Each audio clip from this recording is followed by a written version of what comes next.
Press Secretary. Good morning to you, Sarah.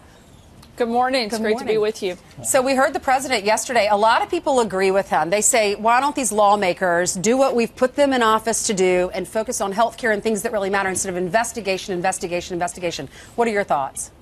The president's exactly and 100% correct. It is an absolute embarrassment that members of Congress are using all of their time and resources into attacking the president when they should be looking at trying to solve problems that this country has, like the president is doing. They should follow his example of coming to work every day and looking for how they can help the American people, not how they can attack this president. It is absolutely outrageous that their number one job and their number one priority is to try to beat every person that is supportive of this president, beat them down and attack them instead of, and look for these this expedition that you are seeing led by Chairman Nadler is truly an embarrassment to Congress, and it's hurting our country, and it is the opposite of what they were elected to do and the opposite of what we need them to do. Well, Jerry Nadler said that the reason they had to do it was because for the first 2 years of the administration, Sarah, there was no oversight. But, you know, you look at past, we know that the Mueller investigation could be close to an end. He's looking into all sorts of things. It's not like the Democrats have any evidence that the president broke any laws. But I've heard a number of Republicans who support the president say they're simply steamed that he won the presidency back in 2016. What Chairman Nadler is missing is that the first 2 years were not about oversight. They were about success. They were about delivering on the things that the president campaigned on and promised the American people he would do once he got elected, which is why he got elected in the first place. He came here to change the way that Washington works, and Chairman Nadler is doing exactly what every single person who voted for this president, 63 million Americans, came out in a loud voice and said, we're sick and tired of. We want something different. We want Donald Trump, and we like what he's doing. They like the fact that we have a booming economy. They like the fact that ISIS is on the run. They like the fact that we're making new trade deals. They like the fact that our enemies now fear us and our allies actually respect us, and that we have better relationships on the world stage that had been destroyed over the last 8 years. They want somebody who is actually doing something for them, not someone who is simply focused on attacking other people like we're seeing from the Democrats. They have no message. They know that their entire party has been taken over and radicalized by a fringe group on the left, and that is not going to play across the board. So the only play they have to try to beat this president in 2020 is to attack him. That's certainly what we're seeing. On one more topic, Sarah, there's a record surge, new numbers coming out on illegal immigration that show nearly a 100% increase year to year of illegals detained at the border, 76,000 alone in the month of February. Yet Democrats still want to deny that we have a crisis. Your reaction to these big numbers? It is absolutely abhorrent that Democrats are still refusing to acknowledge the crisis on the border, particularly when Barack Obama himself even called it a crisis in 2014. We know exactly what it is, and it's time they start doing their jobs and actually fixing it. They should follow the president. He is actually leading. If Congress didn't want him to declare a national emergency, they should have done their jobs and actually fixed the problem instead of just denying that it exists.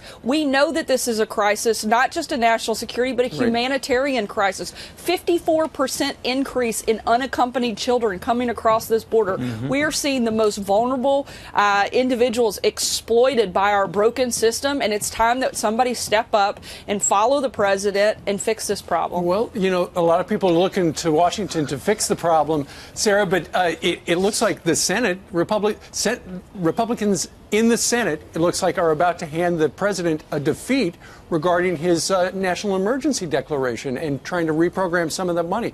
What's your message to those Republicans who are going to join the Democrats?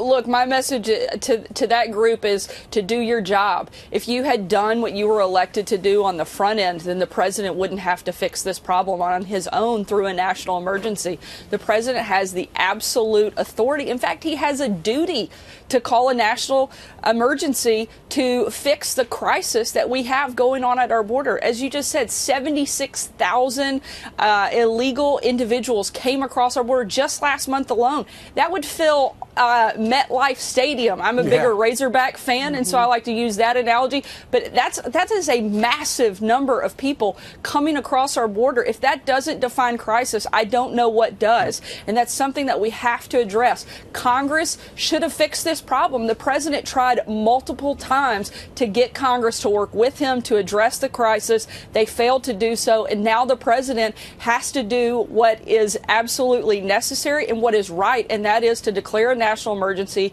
and fix the crisis at the border. Right. Sarah Sanders, thank you very much for your time this morning. Thank you very much. Thank you. President Trump fighting back after House Democrats launch an expansive new investigation. House Judiciary Chairman Jerry Nadler requesting documents from 81 people and organizations associated with the president. Nadler defending the move. President Trump blasting the new probe. The witch hunt continues. The fact is that I guess we got 81 letters. There was no collusion. That was a hoax. There was no anything. And they want to do that instead of getting legislation passed. It's a disgrace. It's a disgrace to our country. I'm not surprised that it's happening. Basically, they've started the campaign.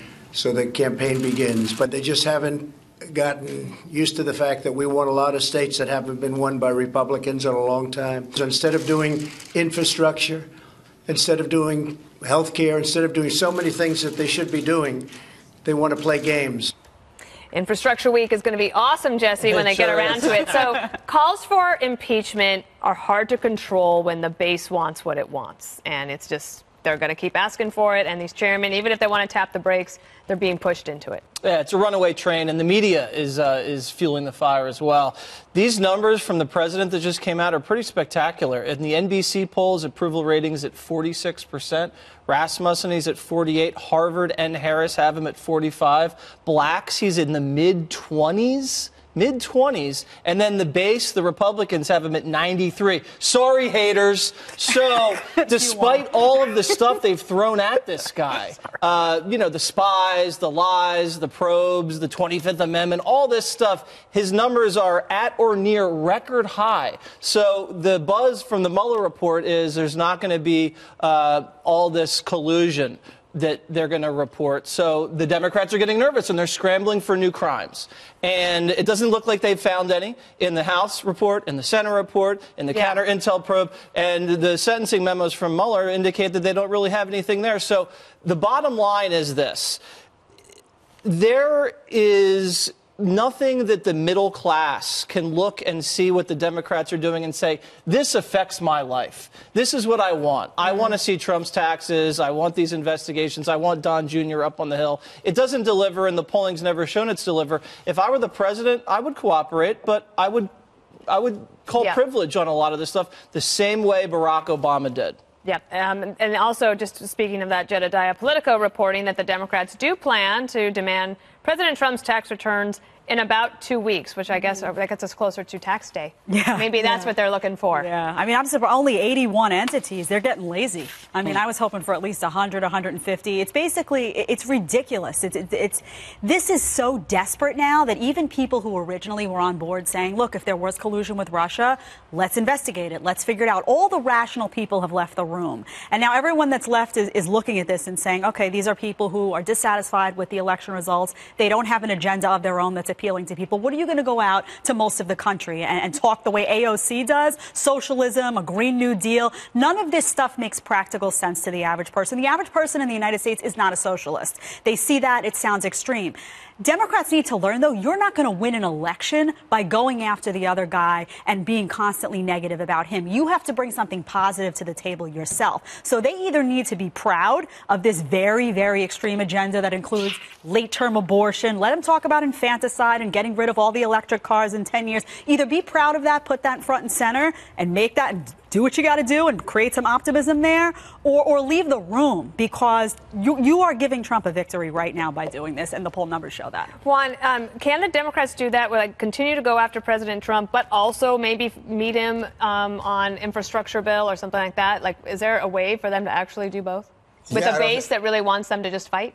No, I think the base wants them to legislate as well as investigate, so I don't think there's any problem there. I think they can do two things at one time. I must say I have a very different view when I look at the poll numbers.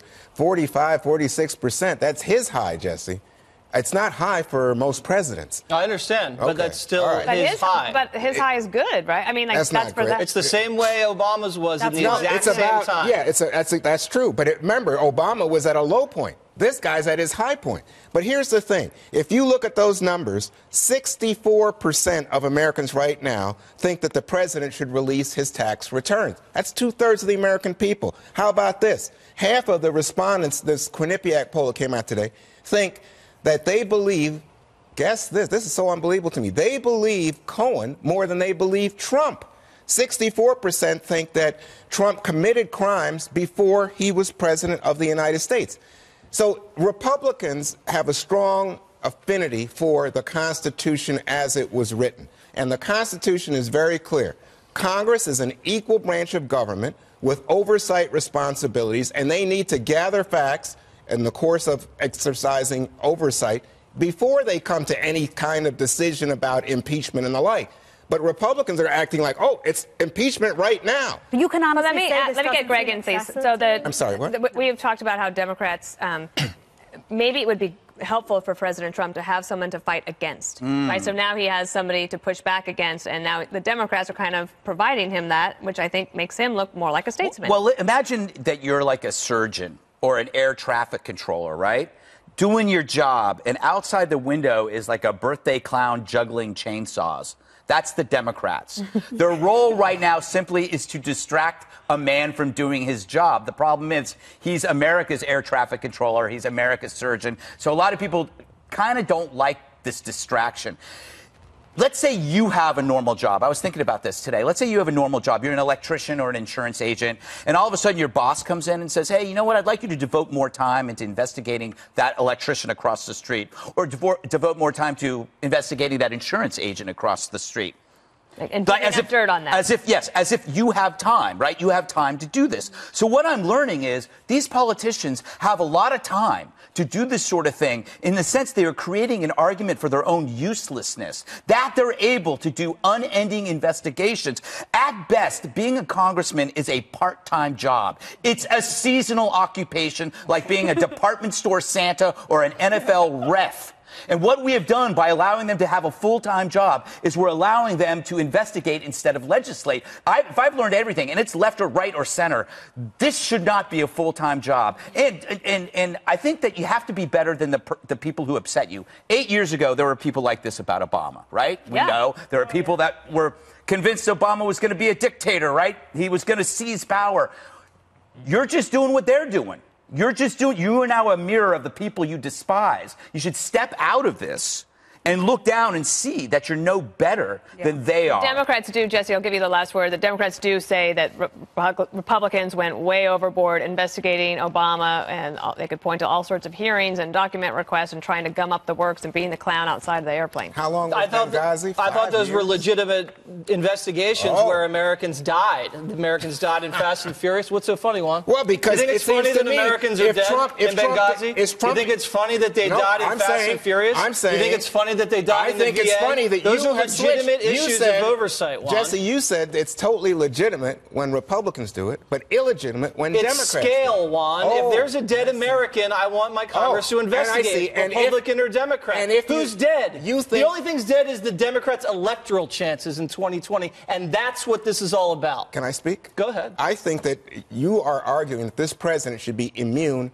from accountability. No, I'm not. Okay, then He's are you been arguing? the most accountable president. There's been more investigations Are you arguing, and more sunlight on this guy than any other president I can even remember. Okay, Juan. so you are arguing then that if there's a conflict of interest, if he has in fact some kind of ties with Russia during the course of the campaign, Republicans I'm willing to have seen look at the Mueller report, Juan. But you know it's not going to deliver the goods, and that's why they're doing all these other investigations. I think you're hopeful, but I'm saying Congress has legitimate responsibility. Why are you so upset when Democrats exercise that responsibility, but not upset when Republicans went on for 5 years about Benghazi? I don't look upset, Juan.